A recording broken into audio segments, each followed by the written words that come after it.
Man, speaking of social media, there are catfights among even those in the profession about various reporting or columns or writing, and I hate that. I really do. I don't like what I see, but I also know that people are defensive, and some people are trying to say, wait a minute, what did you say last week when it comes to the Pac-12 or the Big 12 or the whatever else the Big 10 or SEC or ACC might do? But it's kind of ugly. It's a turf war. And I got a text on my way here that said, hey, have you seen what Jason Scheer, our buddy from Arizona Wildcat Authority, he's firing back at a few people because they fired at him. And we're getting into that, and it's really, really, really tense right now with who's right, who has the right information, and about whatever happens with some of the schools in the Pac-12, how much they can get now, what a former AD at Utah said. And also, by the way, it appears, unless I'm wrong, correct me if I'm wrong, Levi, Paul, and you guys have read, that the Big 12, it does appear as if they will be getting more, whatever that more might be, that there was a time, there's no way they're more valuable when it comes to television, grant of rights, media, TV, whatever else. Am I right? Yeah, I don't think they would. I mean, the tempered part of that is that they probably are not getting as much of a raise had the conference not fallen apart last year, but they're still getting more, which is good. Like, they're able to grow a little bit. And, as opposed to, no, this conference is going to be a $9 million a year TV. It's going to be just like the AAC. That's what it's going to be. Or like what everyone thought the Big 12 was going to be. Yeah. Remember that number we saw, 15 million? Yeah. What are you basing this off of? It's a column that was written by John Wilner on the former Utah AD. I read part of it. Some of it, again, you can't read some of them because they're paywall, whatever it's called. Paywall. But and Brian Etheridge was telling me a little bit about how it does appear as if the Big 12 will probably end up with more per team, per distribution, per year, whatever the estimations are. And even some of those estimations aren't even available yet. But Jason Scheer was also responding because there have been some fireballs shot his direction and grenades thrown his direction, kind of like grenades that maybe Kleofkoff was talking about, except he was talking about from other members of the media. Yeah. I think it's great to have more information out there to digest. I do think there's a lot of people that are, kind of touchy at the moment. I like that others are willing to fire back no matter how many followers that person might have or whatever the case may be, and vice versa. I mean, everybody's entitled to their opinion. Hopefully, though, they don't mix opinion with facts, and they can use facts whenever they're armed with those first.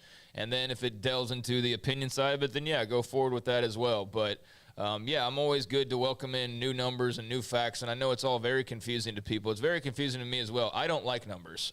Like, they don't make sense to me most of the time. And so, they never have. And so when people start getting into, like, percentages and the rating of this and all that, like, my head starts to kind of swim, and I have to trust other people. But I'm always fascinated to see it. And, if that's the case, that the Big 12's looking at earning a bit more, I think that's just what everybody's been, kind of saying over here. And, I'm not Mr. Big 12, although, yeah, if I had a preference, okay, one has to live, F, marry, kill kind of thing. Sorry, Pac-12, you're done. You're bye-bye. You're not living, but, that's just, if John Wilner had to pick, guess what? Big 12, you're dead too. So It's just, it is what it is, but it's where we live. But I'm not rooting for the Pac-12, but it's starting to get kind of the point where it does seem like the tides are turning to where, it's like, we're going to take you. No, we're going to take you. And now it's like, now you just want to kill each other. Like, now somebody has to die. Whereas before, maybe everybody could have gone their separate ways ultimately.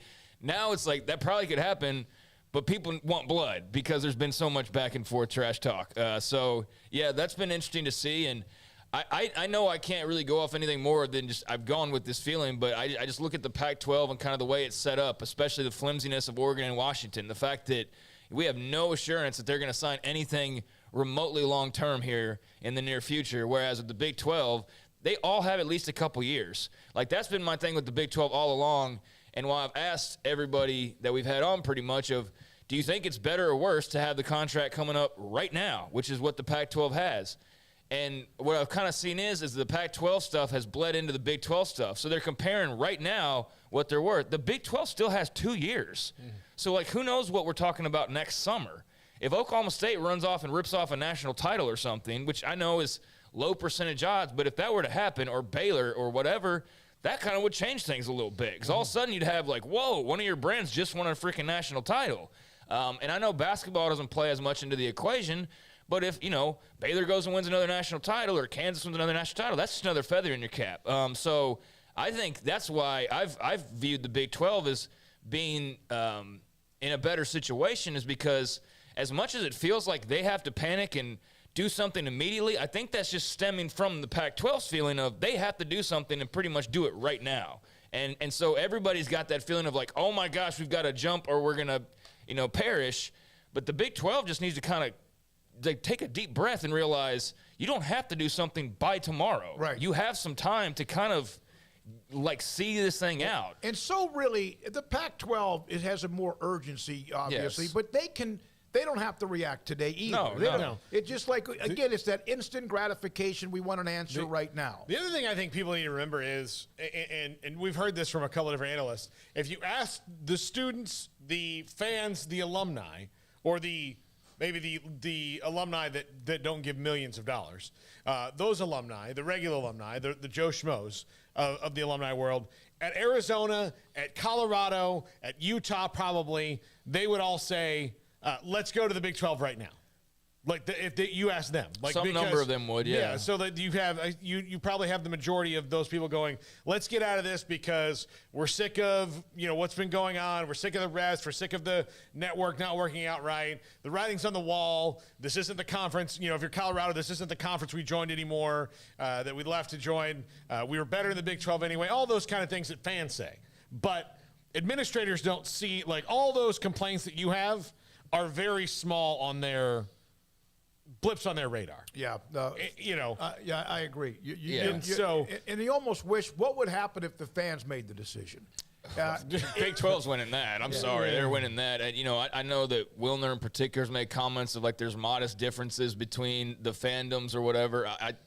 I don't know. The Big 12 seems to be getting on his and others' nerves pretty easily. And I can tell you, Pac-12 fans. And on theirs. Yeah, and vice versa. But I've seen some Pac-12 fans throw it back as well. But, yeah, that's one of the other things that I said, I believe, last week is part of the reason why my hunch just goes with Big 12 is not like I'm a Big 12 fan. It's just I know Big 12 fans, and, yeah, I would put them up pride-wise versus Pac-12 fans. But I know that's also not what's bringing in the contract. Right. The differences are modest and all of that. But there's also, fun with numbers going on, too. Is you don't always know exactly what's a real stat or what's kind of twisted and what's kind of, whatever. Because I saw, in particular, there was one about, stadium sizes. And then, on the surface, you look at it and you're like, oh, okay, that's not much of a difference. Well, then you break it down. Well, then, did you add the 4 new schools in? Well, that affects the percentage, and you got to kind of make sure that the numbers are what they are. So, based on all that, yeah, it seems as though the Big 12 would have a modest advantage in whatever kind of category you're throwing up there, but it's still an advantage. And again, they're still sitting there with a couple years to build onto that, and who knows what the landscape looks like. So, I think the Big 12's in a stronger position. I've said that. I've maintained that. And I also think the fact that, you've got not only the next couple years, but unless there's something brewing behind the scenes where the Big Ten's on a back channel to TCU or something, it appears the Big 12's pretty much stable. Whereas with the Pac-12, again, as soon as the Big Ten calls, and I know I just said that, hey, if the Big Ten to call Kansas, but there's no indication that that's going on. We know that there's at least a couple of schools out west that are in some sort of text chat, at the very least. I agree with you on that, but I just think that there was so much rush for information and what we thought. I now look around of who in the Big Ten, who other than Notre Dame, would be added to the Big Ten, even including Oregon and Washington, that would make them stronger. Yeah, I mean, that's a nobody.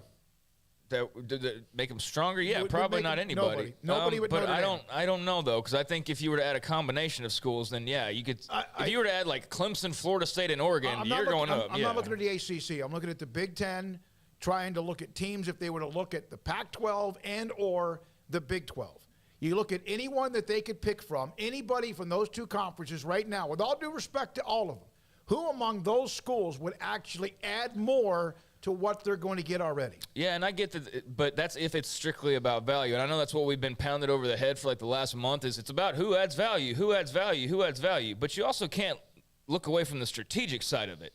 And the fact that you'd have a couple more schools out in the Northwest and you'd have the entire coast north to south with US, if you were to do it a certain way, or if you were to go east. So yeah, there's nobody that's going to add value ultimately, but if you can look at college football in 5 years and you have this conference that maybe everybody's making a couple $1 million less, but you now have Oregon, Washington, Florida State, and Clemson, like that's a stronger conference. You might only be making $108 million versus $115 million, but at that point, you pretty much control everything. If it is about territory, then why would anyone not look inside the state of Texas?